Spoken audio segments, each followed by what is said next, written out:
E hoje, domingo, dia 8 de novembro de 2020, nós estaremos mais um domingo louvando e glorificando o nome do nosso Deus, que é digno de receber toda a honra e toda a glória. Haverá um culto novo, culto lá no céu, quando o meu Jesus voltar. Eu vou encontrar-te lá no céu, quando o meu Jesus voltar. Tais glórias nunca vi, mas... Graça e paz vos sejam multiplicadas pelo conhecimento de Deus e de Jesus, nosso Senhor. Eu sou o missionário Eberson Davi e juntamente com a minha esposa Maria Madalena Davi e as nossas filhas Beatriz e Isabela, nós estamos aqui na missão de Montargil, Portugal, aqui no Alentejo, uma região com 0,1% de evangélicos. Nós estamos aqui levando o Cordeiro para as nações. E gostaríamos de pedir a você que assiste esse canal, que assiste os nossos cultos, que você pudesse nos ajudar se inscrevendo no nosso canal. É só você clicar em inscrever-se e clicar no sininho para poder estar recebendo todas as notificações desse canal. E assim você estará nos ajudando com esse projeto missionário, levando o Cordeiro para as nações aqui em Portugal, no Alentejo. E desde já nós te agradecemos.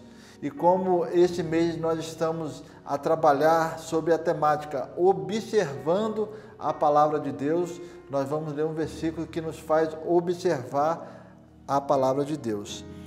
E a palavra do Senhor diz assim, João 8,32, Evangelho de João, capítulo 8, versículo 32. E conhecereis a verdade, e a verdade vos libertará. Então, essa verdade é a palavra do Senhor. E a palavra do Senhor não é uma verdade, não é apenas mais uma verdade, mas ela é a verdade absoluta. No mundo de tanto relativismo, e a palavra de Deus, ela diz, a verdade vos libertará. E é somente a palavra de Deus que é a verdade absoluta.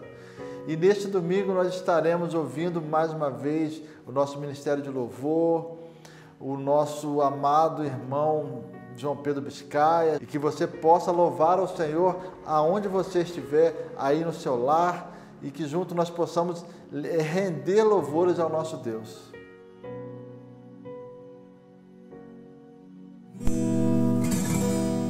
O cântico Navegando é um cântico que retrata dois momentos, o antes e o depois. O antes de conhecer a Cristo, com todos os momentos de aflição, de tristeza, de dor, e o depois de conhecer Cristo, o Salvador, o Consolador, aquele em quem nós encontramos toda a paz, toda a alegria que só Ele pode dar.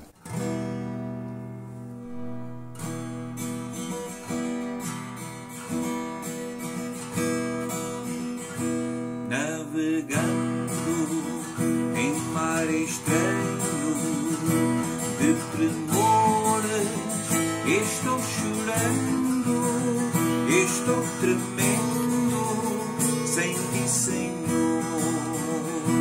Navegando em mar estranho de tremores, estou chorando, estou tremendo sem ti, Senhor.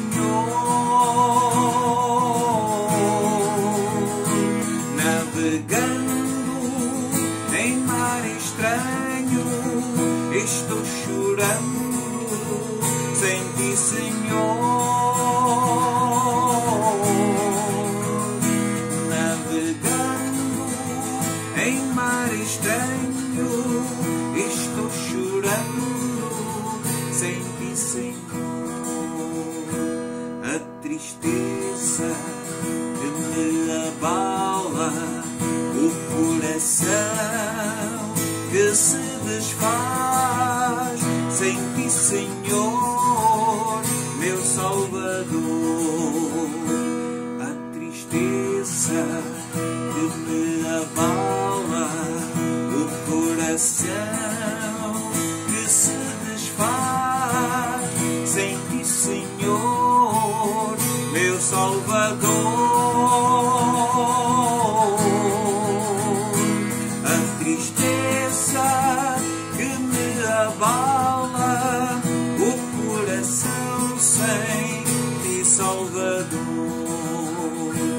mas na Bíblia eu encontrei que Jesus me ama com terno amor. Jesus me ama com terno amor, mas na Bíblia eu encontrei que Jesus me ama com muito amor. Jesus me ama com terno amor, mas na Bíblia eu encontrei que Jesus me ama com terno amor, mas na Bíblia eu encontrei que Jesus me ama com terno amor.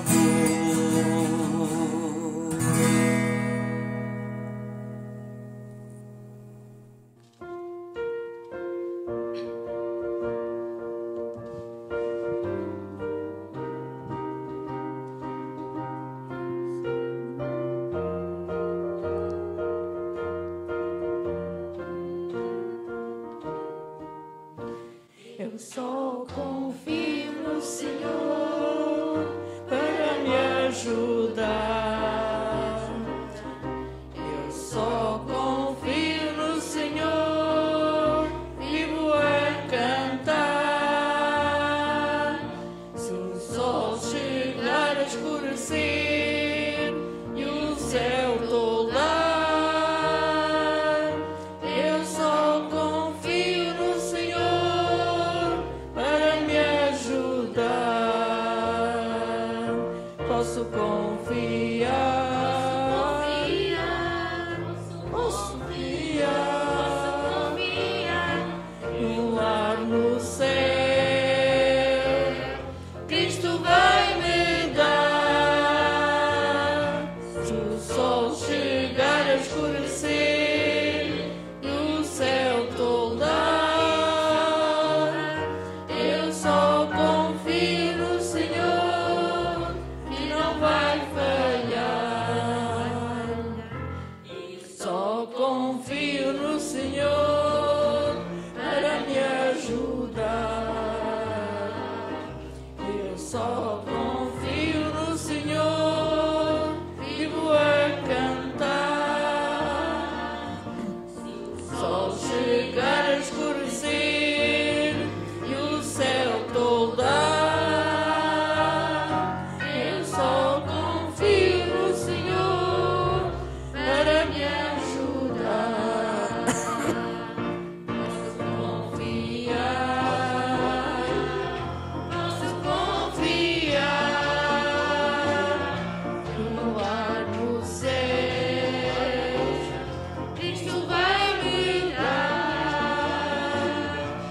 Se o sol chegar a escurecer e o céu toldar, eu só confio no Senhor que não vai falhar.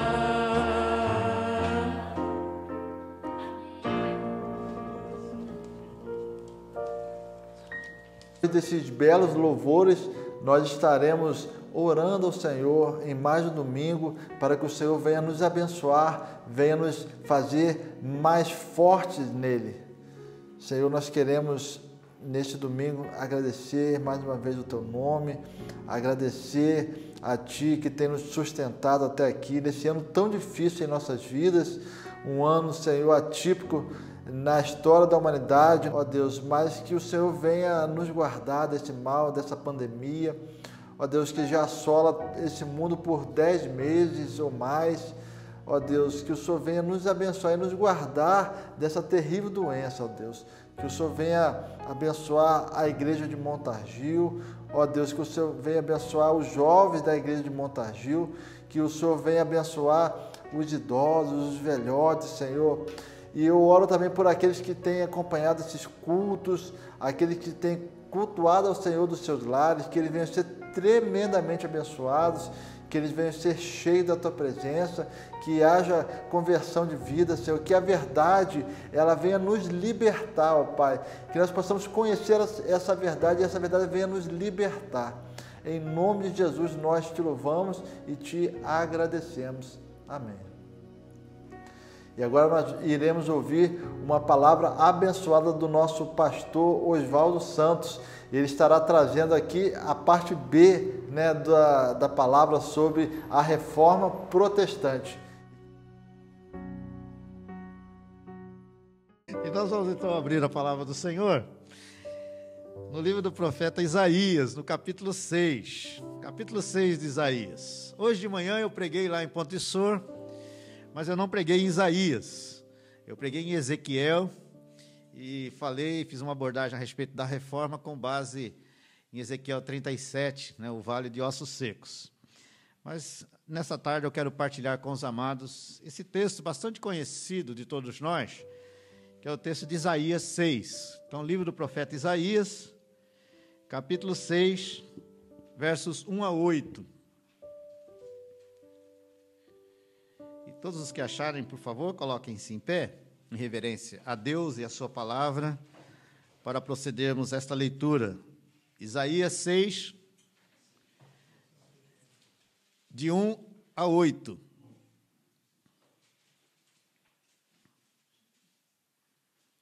Diz a palavra do Senhor: No ano da morte do rei Uzias, eu vi o Senhor assentado sobre um alto e sublime trono, e as abas de suas vestes enchiam o templo. Serafins estavam por cima dele, cada um tinha 6 asas, com 2 cobria o rosto, com 2 cobria os seus pés, e com 2 voava. E clamavam uns para os outros, dizendo: Santo, Santo, Santo é o Senhor dos exércitos, toda a terra está cheia da sua glória. As bases do limiar se moveram à voz do que clamava, e a casa se encheu de fumaça. Então disse eu: Ai de mim, estou perdido, porque sou homem de lábios impuros, habito no meio de um povo de impuros lábios, e os meus olhos viram o Rei, o Senhor dos exércitos. Então um dos serafins voou para mim, trazendo na mão uma brasa viva que tirara do altar com uma tenaz. Com a brasa tocou a minha boca e disse: Eis que ela tocou os teus lábios.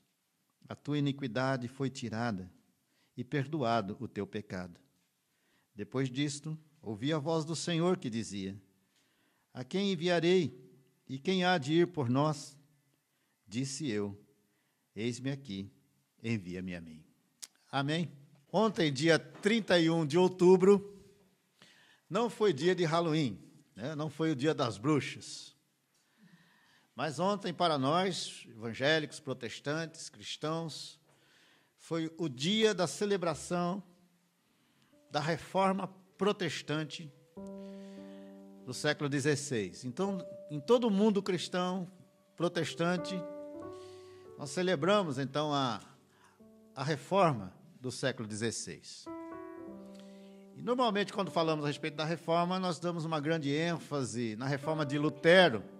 Inclusive, essa data, dia 31 de outubro, foi a data em que se estabeleceu a reforma na Alemanha. A reforma de Lutero, exatamente no dia 31 de outubro de 1517, na Alemanha, ele então afixou na porta do templo, em Wittenberg, as suas 95 teses, denunciando os abusos, os desvios, as heresias da Igreja Católica Apostólica Romana de então.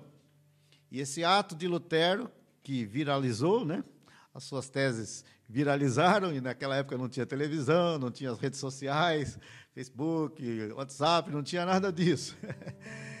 Elas viralizaram porque, no século anterior, Gutenberg havia inventado a imprensa, e a invenção da imprensa facilitou até mesmo no partilhamento das teses de Lutero, porque era muito comum afixar na porta do templo teses, porque aquele templo era o lugar onde se realizavam também formaturas, daqueles que se faziam o doutoramento, então era comum afixar as teses no pórtico do templo. E a de Lutero, então, impactou aquela comunidade, impactou a sociedade e espalhou-se, né, por toda a Alemanha e para fora da Alemanha. Então, as suas teses viralizaram. Mas é importante, quando falamos a respeito da reforma, que Lutero não foi o único reformador. Mesmo no século XVI, surgiram outros. Lutero foi ajudado pelo seu amigo Melanchthon, foi fundamental também na reforma, mas tivemos também a reforma na Suíça, em Genebra, com John Calvino, com Ulrich Zwinglio, tivemos John Knox, também, que foi um grande reformador. E antes de Lutero e desses reformadores que eu citei, houve outros, que são chamados os pré-reformadores, como John Hus, né, que foi morto pela Igreja Católica também, pelo fato de denunciar os abusos da Igreja Católica, John Wycliffe, né, Pedro Valdo, que foi a reforma dos valdenses, o movimento dos valdenses. Então, houve outros antes de Lutero, mas a reforma de Lutero foi a que causou o maior impacto, né, na sociedade, e então essa data de 31 de outubro ficou estabelecida, então, como a data para celebrarmos a reforma protestante. É bom também nós lembrarmos que não era o propósito de Lutero criar uma outra igreja, uma outra denominação, uma outra religião. Lutero, além de doutor em teologia e professor de teologia e formado também em filosofia, Lutero, ele foi um monge agostiniano. Então, ele era um monge, estudou dentro de um convento, né, agostiniano, que era uma ordem muito rígida naquela época. E ele, então, ao ler as Escrituras Sagradas, ele passou, então, a ser inquietado. O seu coração começou a inquietar-se diante da idolatria, diante dos abusos, da corrupção que reinava no clero, que reinava na sua igreja, a Igreja Católica Apostólica Romana. E ele ficou indignado, então, com esse estado de coisas. Ele entendeu, então, que deveria denunciar esses desvios, essas heresias e essa corrupção que havia se infiltrado na igreja. Então, o que Lutero queria, na verdade, é que, a começar do clero, a sua igreja católica se arrependesse, né, dos seus maus caminhos, dos erros que estava cometendo, e que a sua igreja se convertesse à palavra, se convertesse ao Senhor novamente e voltasse a ser a igreja que Deus desejava. Mas o clero enrijeceu-se mais ainda, endureceu-se, se fechou às teses de Lutero e, na verdade, excomungou Lutero, né, na Dieta de Augsburgo. Ele foi excluído, excomungado da igreja. Depois eles promulgaram o Concílio de Trento, e no Concílio de Trento a Igreja Católica firmou ainda mais os seus dogmas, né, as suas heresias. De fato, demonstrou que não queria mudar, não queria se converter, não queria voltar à palavra. Então, muitos aderiram à reforma de Lutero, seguiram Lutero, e então muitas pessoas começaram a sair, e futuramente nasceu o que nós chamamos de igreja protestante, porque este grupo que saiu e rompeu com a Igreja Católica de então foi denominado os protestantes. Mas, na verdade, tinha um sentido pejorativo na época. Os protestantes, aqueles que protestavam contra o padre, contra a igreja, que ousaram questionar a igreja, questionar o Papa e romper com a igreja dominante naquela época. Então surgiram os protestantes. Depois veio John Calvino na Suíça, surgiram os huguenotes, os seguidores de John Calvino, e a reforma então espalhou-se pelo mundo inteiro, e então temos aí os protestantes ou evangélicos. Lá no Brasil, nós não usamos muito essa palavra, né, protestante. Ela é usada também, mas nem tanto como aqui na Europa. Lá nós usamos mais a palavra evangélicos, né? Então, os evangélicos no Brasil. Então, protestantes e evangélicos, na verdade, são a mesma coisa. Embora nos dados estatísticos façam alguma divisão, né, para mostrar que os protestantes são aqueles mais históricos, né, conservadores, e até tem um sentido de mais liberais, e os evangélicos ou evangelicais são os demais crentes, né, protestantes, e que também são conservadores, mas que também tiveram outras linhas teológicas. Então, é um pacote chamado evangélicos, que envolve, então, todas as igrejas, todas as denominações. Agora, nós precisamos entender o que foi, de fato, a reforma protestante. A Reforma Protestante, amados, foi um movimento de Deus na terra, de resgate do genuíno evangelho, do genuíno cristianismo, do resgate do verdadeiro sentido de ser igreja, da igreja que Jesus veio estabelecer no mundo quando ele declarou: edificarei a minha igreja e as portas do inferno não prevalecerão contra ela. É um movimento de retorno às Escrituras, de retorno à palavra. Isso exigiria quebrantamento, exigiria arrependimento, exigiria mudança de mentalidade, mudança de sentimentos e mudança de atitudes, a começar do clero. Mas isso não aconteceu, por isso é que houve o rompimento. E surgiram então as igrejas protestantes. E eu entendo que Lutero e os demais reformadores foram, na verdade, grandes profetas de Deus na terra, que foram usados por Deus para trazer a igreja e o cristianismo como um todo de volta à verdade estabelecida na palavra do Senhor. Os irmãos sabem, e a gente sempre cita quando celebramos a reforma, os 5 pilares da reforma de Lutero. Tinha os 5 pilares também da reforma de Calvino, mas nós decoramos mais os de Lutero, né? Que no latim é sola scriptura, que significa só a Escritura, só a Bíblia. Não a tradição da igreja, não os dogmas da igreja, não as encíclicas papais, mas somente a palavra. É a única autoridade de fé e prática para o nosso viver diário. Então a Bíblia Sagrada é a nossa única regra de fé e prática. Então só a Escritura, ou seja, só a Escritura, só a Bíblia, só a palavra é a autoridade de fé para nós. Amém, irmãos? O segundo pilar da reforma é solus Christo, ou seja, só Cristo salva e mais ninguém. Não os 7 sacramentos, né, da igreja, não a própria igreja católica. A igreja não salva. A igreja tem toda a sua importância no mundo, mas a igreja não salva. Somente Jesus Cristo salva. Ele é o único mediador entre Deus e os homens. Então esse é o segundo pilar da reforma. Só Cristo salva e mais ninguém. Ele é o único e suficiente Salvador da humanidade. O terceiro pilar da reforma é sola gratia, no latim, ou seja, só a graça. Nós somos salvos não pelas nossas obras, não porque somos bonzinhos, não porque nós resolvemos obedecer a Deus, não. Nós somos salvos porque a graça de Deus se manifestou a nós. Deus nos amou, sendo nós ainda pecadores, e provou esse seu grande amor para conosco ao dar o seu único Filho, Jesus Cristo, para vir a este mundo, morrer na cruz do Calvário, derramar do seu sangue e ressuscitar ao terceiro dia para que pudéssemos receber tão grande salvação. Só a graça. E Tito diz que a graça de Deus se manifestou salvadora a todos os homens. E Paulo diz em Efésios capítulo 2, verso 8, pela graça sois salvos, mediante a fé, isso não vem de vós, é dom de Deus. E no verso 9 diz, não de obras, para que ninguém se glorie. Então só a graça, somente pela graça de Deus, e graça significa favor imerecido. É favor de Deus manifestado aos homens, sem merecimento algum por parte da humanidade.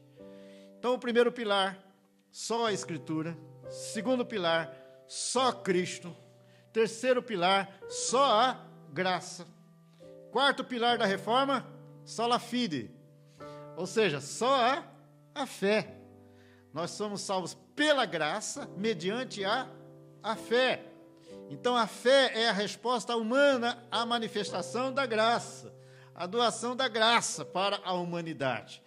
Efésios, novamente, pela graça sois salvos mediante a fé. E Lutero, ao estudar a justificação pela fé, com base no livro de Romanos, de Gálatas, ele percebeu então que a verdadeira justificação ao pecador jamais poderia ser dada pelo Papa, jamais poderia ser dada pela igreja. Mas essa justificação é concedida pela graça mediante a A fé, porque o justo viverá pela fé. Romanos 1,16, foi o texto que confrontou Lutero. O justo viverá pela fé. E Romanos 5,1, justificados, pois, mediante a fé, temos paz com Deus por intermédio do Senhor Jesus Cristo. Então, só a fé é o quarto pilar da reforma. E o quinto pilar da reforma? Só lhe digo glória, ou seja, só a Deus glória. Somente a Ele e mais ninguém, não aos santos. E por mais consideração que tenhamos a Maria, porque dizem que os protestantes, os evangélicos, desconsideram Maria. Não, isso é mentira. Nós temos toda a consideração por Maria.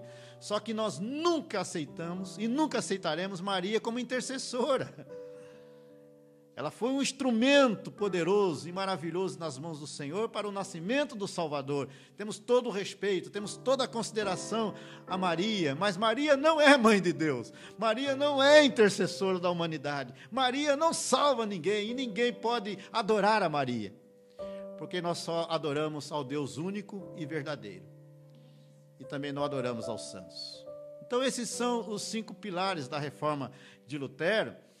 E ele combateu, então, os abusos, as heresias da igreja de então, que estavam vendendo indulgências. O que eram as indulgências? Eram passaportes para o céu. Ou era o perdão, a penitência pelos pecados cometidos mediante o pagamento de um valor em dinheiro. Então, quanto mais dinheiro se desse à igreja, mais perdão teria. Seria limpo de seus pecados no purgatório, né, e livre do purgatório. Então, era um abuso, a corrupção que começou a infiltrar-se na igreja. A venda das indulgências era para construir a Basílica de São Pedro. Essa basílica faraônica que tem em Roma foi construída com o suor dos pobres, porque eles tinham que pagar quantias em dinheiro para que os seus pecados fossem perdoados pela igreja. Ou seja, abuso da fé simples das pessoas. Então, ele combateu as indulgências. Ele combateu a venda de relíquias, pedaços da cruz, sopro de Maria.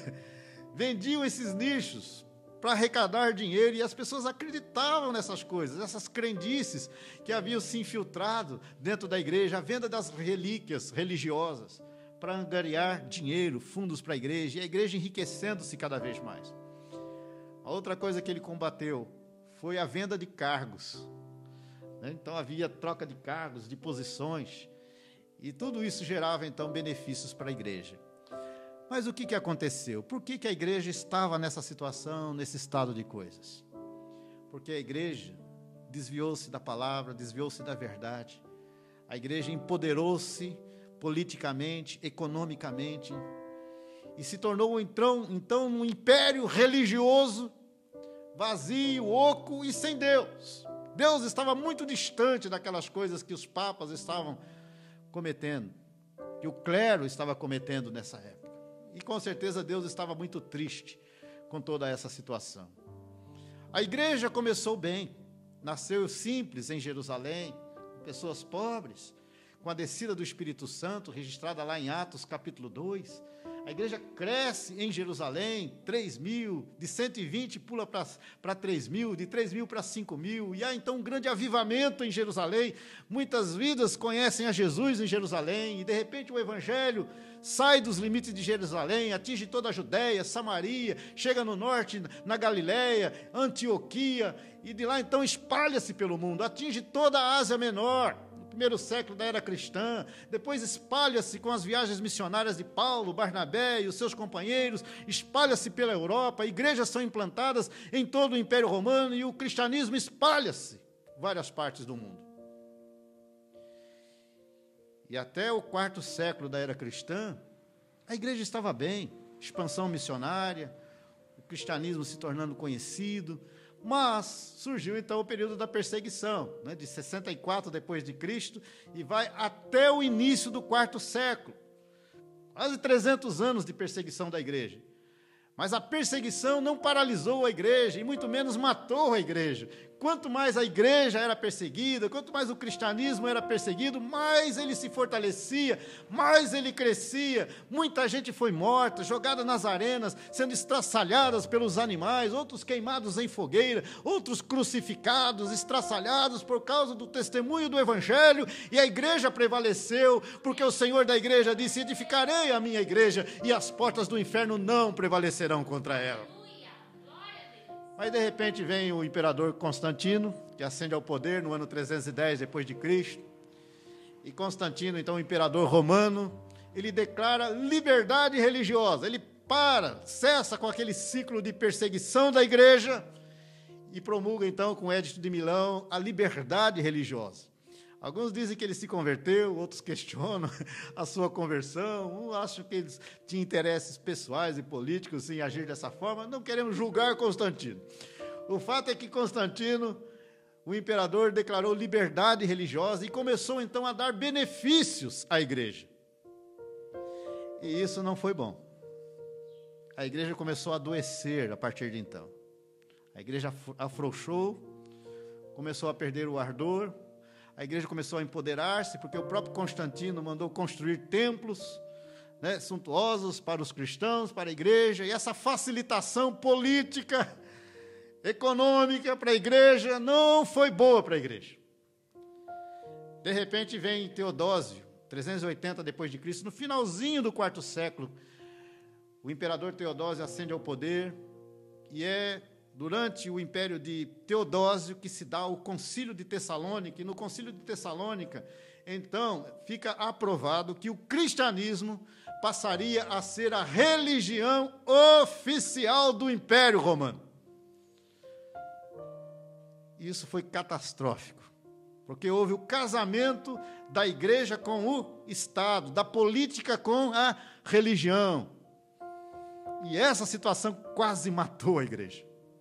Quase matou a igreja. Não matou porque Deus sempre manteve ao longo da história os remanescentes fiéis, crentes verdadeiros que jamais se prostraram a Baal.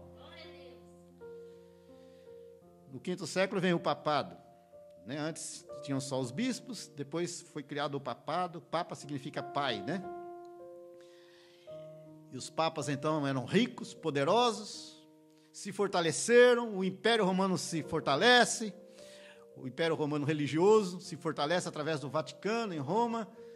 Roma ocidental começa a entrar em declínio com a invasão dos bárbaros, dos vikings. Então, na verdade, Roma ocidental, latina, cai em 476 depois de Cristo, mas o poder religioso continuou em Roma, no Vaticano. Então, de repente, os papas começaram a mandar mais do que os imperadores. E muitos imperadores foram ungidos, instituídos pelos próprios papas.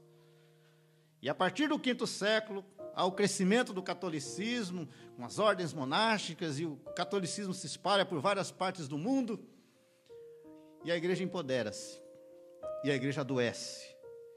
E é esse, então, o estado de coisas que Lutero encontra no século XVI. Uma igreja totalmente distante do verdadeiro evangelho, distante da palavra, uma igreja corrompida, adoecida e tomada pelas heresias. E os abusos, então, cometidos pelo clero, pela igreja de então. E é por isso que acontece a reforma protestante. Então, a reforma protestante, amados, é um movimento de Deus na terra, para trazer a igreja de volta à palavra, trazer a igreja de volta à verdade, e resgatar o verdadeiro sentido de ser igreja nesse mundo, conforme o Senhor tem estabelecido em sua palavra.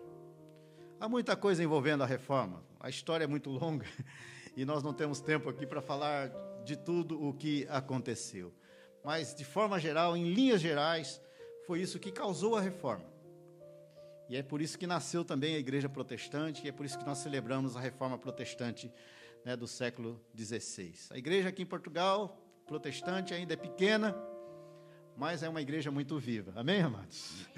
Ela é pequena, mas é viva.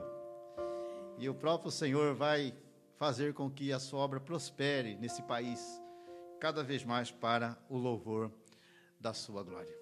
Para concluir, fechando com o texto que nós lemos, eu deixei pouco tempo, né, para meditar no texto, mas nós percebemos aqui que Deus levantou Isaías para exercer voz profética num tempo difícil da vida do povo de Deus. Uma situação obscura em que o povo vivia por causa da desobediência ao Senhor, do abandono de Deus, por causa da idolatria, até a idolatria havia se infiltrado na vida do povo, da nação de Israel. O grande rei Uzias havia falecido, e é mencionado aqui no início do texto, que foi um grande rei em Israel, vacilou, né, no finalzinho do seu mandato, mas foi um grande rei em Israel. Então a nação estava de luto. E era um momento de crise política, de crise moral, de crise social, causada por uma crise maior, que era a crise espiritual. A crise espiritual na vida do povo gerou as demais crises na vida do povo. E é exatamente nesse momento que Isaías, ele vai à casa de Deus, porque ele precisava ouvir uma voz do Senhor, para si próprio e também para o seu povo. Ele reconhecia plenamente qual era a sua situação, o seu estado e a situação do seu povo. Ele sabia disso porque ele era profeta de Deus, mas ele precisava de uma voz de Deus para a sua nação. E ele vai à casa de Deus. Ele vai perante o altar de Deus. E, amados, eu quero dizer a vocês o seguinte: assim como Lutero, Calvino e outros foram profetas de Deus, reformadores no século XVI, Deus tem nos levantado nesse século XXI, tão difícil, tão conturbado, tão desafiador, no qual nós estamos inseridos, para sermos também agentes de reforma, agentes de transformação nesse mundo mau no qual nós estamos inseridos. Ele tem nos levantado como igreja para exercermos voz profética nesse tempo e declararmos: assim diz o Senhor, com unção, com autoridade, com ousadia, com palavra de Deus nos lábios e no coração, para que possamos perceber também nesse tempo transformações profundas e radicais na nossa sociedade, em nome de Jesus e para a glória do seu nome. Mas para que isso aconteça, para que sejamos instrumentos nas mãos de Deus, como foram os reformadores e como foi Isaías no seu tempo, mais de 700 anos antes de Cristo, é imprescindível, é fundamental, amados, que nós tenhamos uma vida no altar de Deus. Porque distante do altar há esfriamento espiritual, há distanciamento de Deus. Distante do altar não há virtude, distante do altar não há poder, distante do altar não há voz de Deus, distante do altar não há voz profética para esta geração. Precisamos ter uma vida diante do altar de Deus. E Isaías então vai no lugar certo, perante o altar de Deus. E quando ele se achega perante o altar de Deus, ele tem uma experiência que mudou radicalmente o curso da sua vida e do seu ministério profético. A partir dessa experiência, Isaías nunca mais foi o mesmo e o seu ministério também nunca mais foi o mesmo. Porque o altar de Deus, amados, é um lugar de encontros e reencontros. Você pode repetir comigo? O altar de Deus é um lugar de encontros e reencontros. Em primeiro lugar, é um lugar de encontros e reencontros com o próprio Deus. Isaías encontra-se com o Senhor, ele diz: eu vi o Senhor assentado num alto e sublime trono. As abas de suas vestes enchiam o templo. Serafins voavam em torno do trono de Deus e eles clamavam uns para os outros: Santo, Santo, Santo é o Senhor dos exércitos, toda a terra está cheia da sua glória. Ele tem um encontro com o Deus Altíssimo, quando ele se achega perante o altar. E esse encontro mudou radicalmente a sua história, mudou radicalmente a sua vida, porque o altar de Deus é um lugar de encontros e reencontros com o Deus Altíssimo. Então, se você percebe-se diante do altar, o melhor caminho a trilhar é o caminho de volta. Volte para o altar, volte para a presença de Deus, porque Deus tem algo extraordinário, sobrenatural para realizar na sua vida, na sua história, para o louvor da sua glória. Não dá tempo, porque a hora já está bastante avançada. Mas o altar de Deus, em segundo lugar, é um lugar de encontros e reencontros com a graça de Deus. Além de ser um lugar de encontros e reencontros com o próprio Deus, é também um lugar de encontro e reencontro com a graça de Deus. Quando ele se achega perante o altar de Deus, primeiramente ele é confrontado com a sua própria realidade. Diante da santidade de Deus, ele diz no versículo 5, vou morrer. Ai de mim, estou perdido. Eu sou um homem de lábios impuros, habito no meio de um povo de impuros lábios, e os meus olhos viram o Rei, o Senhor dos Exércitos. Ele fica aterrado diante da glória, da majestade e da santidade do Altíssimo, e ele é confrontado com o seu estado de miséria, e o estado de miséria também em que se encontrava o seu povo, a nação de Israel, e ele diz, estou perdido.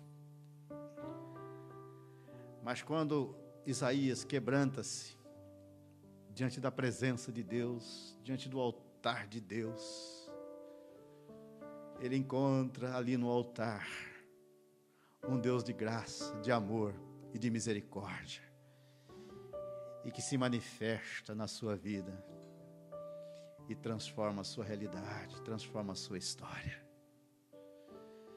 Ali perante o altar ele tem um encontro com a graça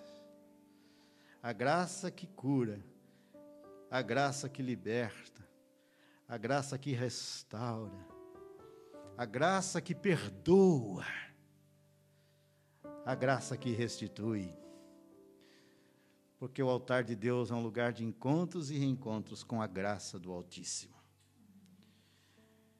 Essa manifestação da graça é exemplificada nos versos 6 e 7, que diz assim: então, um dos serafins voou para mim, trazendo na mão uma brasa viva que tirada do altar com uma tenaz.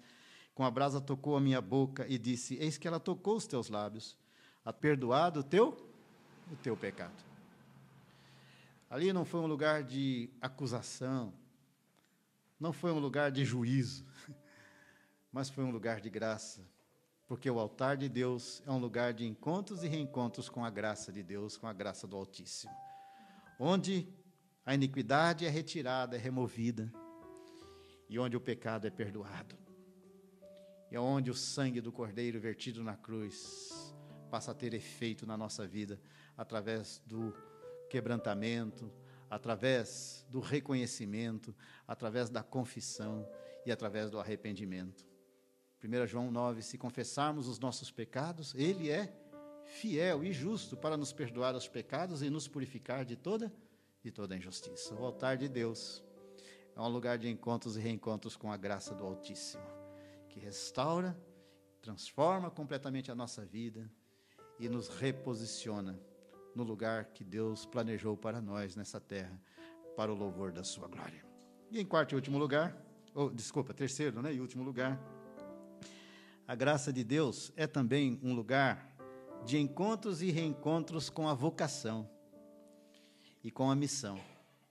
Depois dessa experiência com o Senhor, diz o verso 8, que ele ouve a voz de Deus com clareza, com nitidez, sem qualquer ruído, sem qualquer confusão. Ele sabe discernir a voz de Deus. Ele sabia exatamente que quem estava falando com ele e havia se manifestado ali naquele lugar era o Deus Altíssimo. E ele diz, depois disto, ouvi a voz do Senhor que dizia, a quem enviarei? Quem há de ir por nós? E Isaías então está pronto e preparado para dar uma resposta favorável ao chamamento divino. Ele diz, Senhor, eis-me aqui, envia-me a mim. Ali, a sua vocação profética, o seu ministério é restaurado, é restituído, ele é reposicionado, e ele então ouve a voz de Deus. Ele nem sabia exatamente o que ia acontecer a partir dali, e que ministério ele desenvolveria, porque foi pedreira o ministério de Isaías. Mas ele estava com o coração pronto e preparado para ouvir e atender o chamado divino, porque o altar de Deus é um lugar de encontros e reencontros com a vocação, com o chamamento de Deus e com a missão. Muitos que se distanciaram do altar arrebentaram seus ministérios. e hoje estão caídos, prostrados, frustrados, amargurados, arrependidos, dizendo: eu acabei com o meu ministério, arrebentei com o meu ministério, porque vacilei, me distanciei do altar, e o inimigo encontrou brechas na minha vida, no meu ministério, e destruiu o meu ministério. Mas mesmo aqueles que têm os seus ministérios destruídos, arrebentados, interrompidos por alguma situação, por alguma circunstância, podem voltar para o altar, porque no altar de Deus é um lugar de encontros e reencontros com a vocação, com o chamamento, onde Deus restaura a vida e onde Deus restaura o nosso ministério para o louvor da sua glória. Que Ele nos abençoe e que perante o altar nós sejamos os luteros, os calvinos, os zwinglios, os reformadores que Deus deseja usar neste século 21 para o louvor da sua glória. Que haja uma reforma agora, não na Igreja Católica Apostólica Romana, porque a gente não está aqui para falar mal da igreja de ninguém. Só estamos apontando pontos da história que aconteceram. Não inventamos isso, isso é história. Mas sabemos que esse é um tempo em que nós precisamos de uma reforma na igreja protestante, na igreja evangélica. Precisamos de uma volta à palavra, precisamos de uma volta para o altar, para que possamos ser uma igreja forte, uma agência do reino de Deus, poderosa, transformadora neste mundo, uma igreja segundo o coração de Deus. Que o Senhor nos abençoe e tenha misericórdia de nós nesse tempo, em nome de Jesus. Amém.